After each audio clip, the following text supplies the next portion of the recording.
So, ito na po ang ating slices of salmon.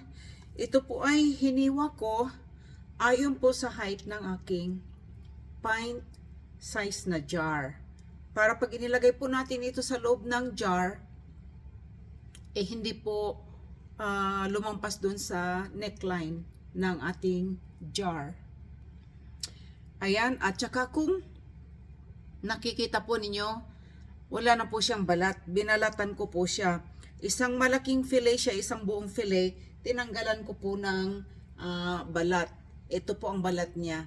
Madali lamang po ang pagtanggal ng balat nito kasi meron pa siyang scales, no?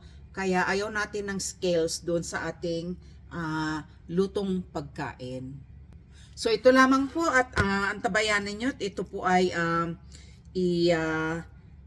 submerge ko o kaya i-coat ko po ito ng ating mga ingredients ng ating seasonings. Marami pong salamat sa panunood.